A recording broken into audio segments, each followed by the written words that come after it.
Hi. We're going to talk about using Ceph distributed open source distributed storage behind your cloud. So we're running this behind our cloud. We're a cloud provider in the Netherlands, and we've been building public clouds. We started as a shared hosting company, but we were fed up with storage. We were using NetApp, Ecologic, EMC, anything we were using it didn't work. We wanted something which could scale, which was open source, because we are an open source minded company. So how can you use something open source, have a distributed system, but it wasn't there yet a couple of years ago. So we found Ceph, and we said, we're going to use Ceph, we're going to be experimenting with Ceph, work with Ceph, and actually use it behind our cloud. I'm the CTO of the company, and I started using Ceph 10 years ago. What is Ceph? Well, we call it, the community calls it, the future of storage. It is a unified distributed storage system. So what does unified mean? Because we can say unified, does it mean anything? Well, it's a really cool system. It's open source, seamless scaling, no single point of failure, and it runs on commodity hardware.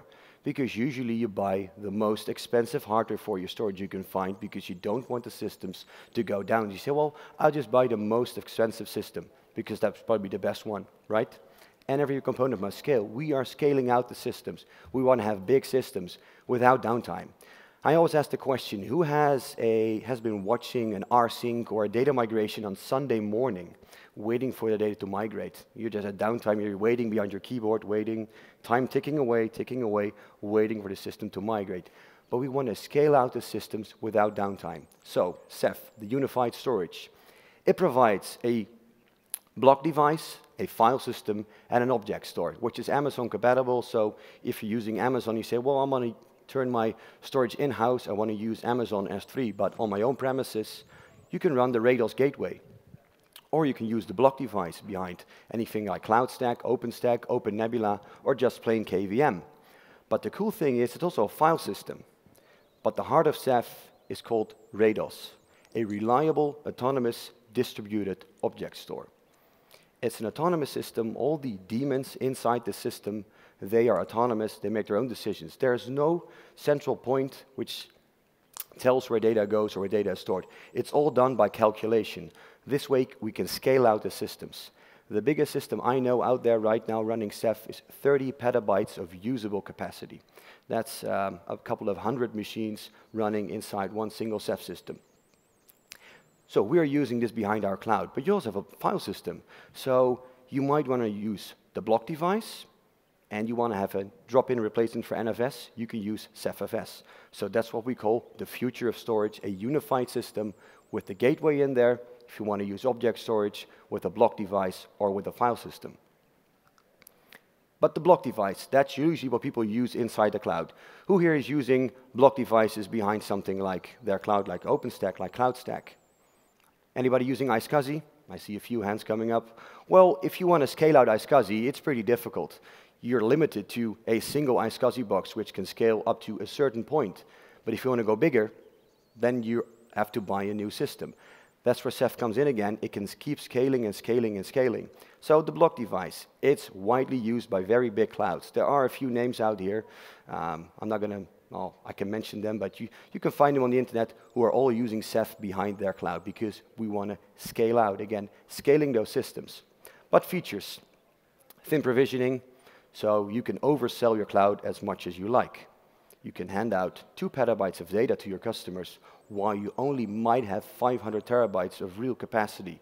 And as the customers keep uploading data, you can keep scaling your system without needing to do the upfront investment of all your capacity. Although your customers might be actually paying for 2 petabytes while you have 500 terabytes of data. Well, that's overselling, that's thin provisioning, that's cool.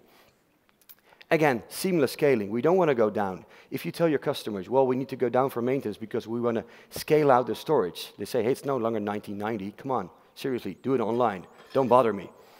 Snapshotting, and there's native integration in all the big projects. KVM, libvirt, and in the end, OpenStack and CloudStack, they both use KVM and libvirt for their virtualization. So, PCextreme, we're using Ceph since 2013 in production. There are people coming to me asking me, say, oh, can I use Ceph in production? Sure, why not? Well, it's kind of scary, it's this new project. I said, well, we've been using it in production for 6 years already. Did we ever lose data? Never. Did we encounter downtime? Sure, we encountered some downtime. Was it due to Ceph? Well, mainly not. It was actually network stuff which was failing. It was not Ceph. So it's no longer scary. If you want to use an open source system, then you can go to Ceph. Why would you go for a vendor lock-in? What they tell you is after 3 years, they say, well, it's end of life. Buy a new system. Well, I want to migrate my data. Well, there's no tool. We just end of life this system. Yeah, sorry, buy something else. The cool thing with Ceph is you can run your hardware for 5 years, or maybe for 6 years. And that's where the profit starts. Because hardware is usually written off after 3 years, or 4 years, maybe 5 years. But since it's a distributed system, a node can fail. And if the old node fails, you just turn it off and throw it away. Then you buy a new one. Keep your hardware running. As long as it runs, it's actually making money for you. But there's no vendor lock-in. There's no vendor telling you, this is end of life, go put it away. No, you are free actually to do with the hardware and the software as you like. You can upgrade when you want. It's not the vendor dictating what you do. So for us, it's the storage behind our cloud. We have multiple petabytes of data running on Ceph systems. It's actually all full NVMe. We have multiple clusters, so yes, although Ceph can scale to very big clusters, we decided to have smaller systems, failure domains. Although Ceph can scale out, we want to say, well, if an issue arises, not all our customers are affected. We have a small portion of customers affected. And we have them located in multiple data centers. But it's SSD and NVMe only. Running on Supermicro, 1 U machines, 10 NVMe drives, 2 CPUs, connected all on 10G, and we just have racks full of these machines running Ceph systems. It's 100% Supermicro different cloud, using Intel CPUs and Samsung SSDs. As I said, full NVMe. The previous generation we had was on SATA SSDs, where we're now using NVMe. And those are all assembled, tested, and delivered by TWP, our distributor in Amsterdam, for our Supermicro equipment. So yeah, this was actually the things I wanted to mention about Ceph. A bit about our cloud. We're running in Amsterdam, Antwerp, Barcelona, and Miami, and it's driven by Apache Cloud Stack and by Ceph. And we do have IPv6 support. So that's a bit of my other things. I like Ceph, but I like IPv6 as well. So if you want to talk about public-private cloud running on Ceph, stop by at booth G12, and I'll tell you more.